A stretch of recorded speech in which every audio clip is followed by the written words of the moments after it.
Two ratios that describe the same relationship are equivalent ratios. That means they have the same value. So you can find equivalent ratios by adding or subtracting quantities in equivalent ratios, or multiplying and dividing each quantity in a ratio by the same number. We can find and organize equivalent ratios in a ratio table. So here we have two different ratio tables set up. We're going to find the missing values in each ratio table and then write the equivalent ratios. So first, we can use repeated addition with the original ratio to find the missing values. That makes sense here on A, where I've got 1 and then 2. So if I can use repeated addition, I am going to, from 1 to 2, I'm adding 1. So I'm adding the same, no, I'm not adding 1, I'm adding 3 here. Because if I have 1 up here, I have 3 up here, I'm adding another 3. So 3 plus 3 is 6. And then up here, I'm adding another 1 to get a total of 3 pens. So then my equivalent ratios for A are, I've got 1 to 3, 2 to 6, and 3 to 9. And these are all equivalent. And you'll find they also match up on your multiplication chart. We can also use multiplication to find the missing values. So if I have one that's blank here, I'm going to think, okay, what do I multiply times 6 to get 12? Well, I multiply by 2. So I'm also going to multiply up here by 2. So 4 times 2 is 8. And then here, I'm thinking, what do I multiply times 8 to get 24? Well, I multiply times 3. So then down here, I'm doing 12 times 3, which is 36. So the equivalent ratios for B are 4 to 6, 8 to 12, and 24 to 36.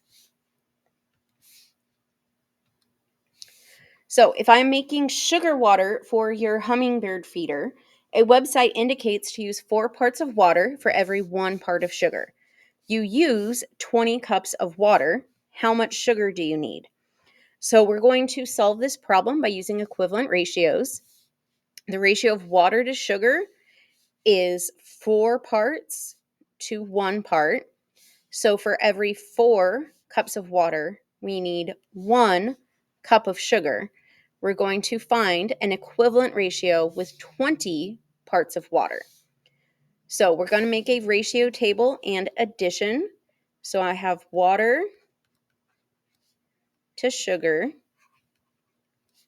and this is in cups.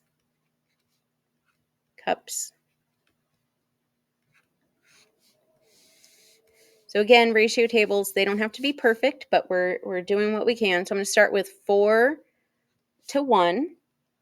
And then if I'm going to make this 20 cups of water, I'm thinking, well, what do I multiply times 4 to get 20? I jumped ahead to the wrong one. I'm not doing that one. This is addition. So what I'm going to do is I'm going to add 4 here and add 1 here. So this is 8 and this is 2. And then I'm going to add 4 again. 8 plus 4 is 12. 2 plus 1 is 3. Okay. Then up here, I'm going to add 4 again. So I get 16. Add 1 down here. So I get 4. I'm going to add 4 again to get 20. So I'm going to add 1 here to get 5. So the ratio 20 to 5 is equivalent to 4 to 1. Then we can also use multiplication. So you multiply the amount of water in the recipe by 5 because 20 divided by 4 equals 5.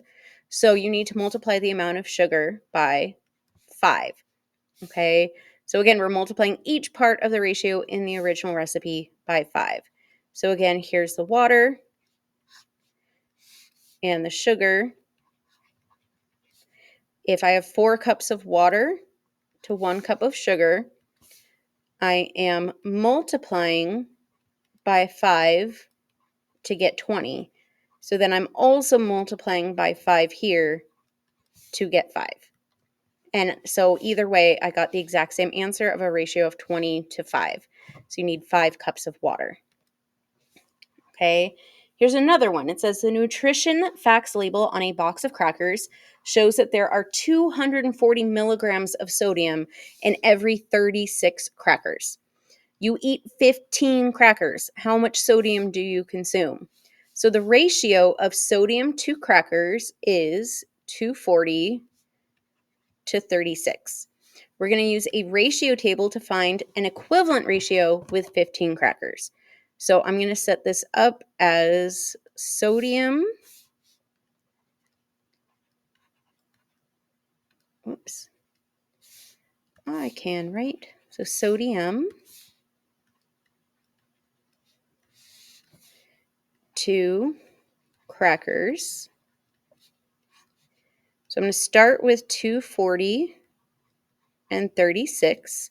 So what I'm actually going to do, I'm going to divide, but division and multiplication are opposites, so it's kind of the same thing.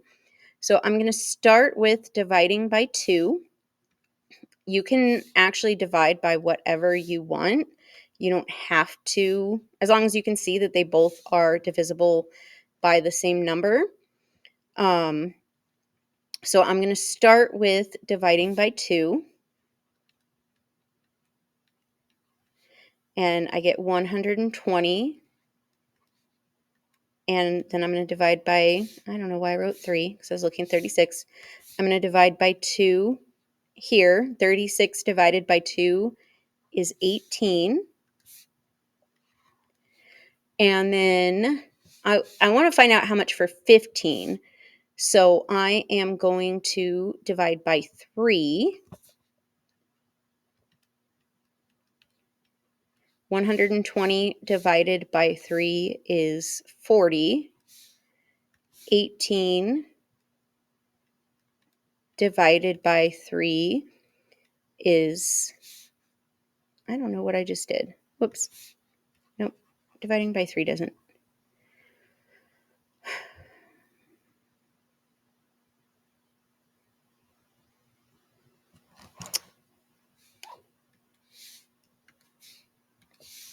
Whoops, I jumped ahead again. So I can divide by 3, which if I divide by 3, this gives me 6. But then I'm just going to have to divide again. So I want to turn this into 3. So I'm going to divide by 2 again to get 3. So I'm going to divide this by 2 to get 20. And then now I can multiply that times 5 to get 15 crackers. If I multiply this times 5, I get 100. So you consume 100 milligrams of sodium with 15 crackers. Okay. And then if you eat 21 crackers, how much sodium do you consume? So it says, notice you can add the 2 middle columns in the table above. I added an extra step, but so we can actually add 18 plus 3 to get 21. So then we are also adding 120 plus 20. So you consume 120 plus 20 equals 140 milligrams of sodium in 18 plus 3, which is 21 crackers. And then our final example. So you mix 3 pints of yellow paint for every 4 pints of blue paint, 4 pints of blue paint to make green paint. You use 10 pints of blue paint. How much green paint do you use? So the ratio of yellow paint to blue paint is 3 to 4. We're going to use a ratio table to find an equivalent ratio with 10 parts blue paint. So we're going to put yellow to blue. And if it's 3 yellow to 4 blue, I'm actually going to give myself a little bit more space here, actually. Write it down here. Yellow to blue, 3 to 4. Okay. And we want to find out how much for 10 parts of blue paint. Okay. So a couple different things we can do here. One, I can think of what number do I multiply times 4 to get 10? I don't like that. So what I'm actually either way we're going to end up with a fraction. But what I'm going to do is I'm going to start by dividing by 2. So 3 divided by 2 is 1.5. 4 divided by 2 is 2. And now I can use that to multiply times 5 because 2 times 5 is 10. So 1.5 times 5, that's 3 halves times 5, which is 15 halves, or 7 and 1/2. So we're using 7 and 1/2 pints of yellow paint and 10 pints of blue paint. So we make 7.5 plus 10, which is 17.5 pints of green paint.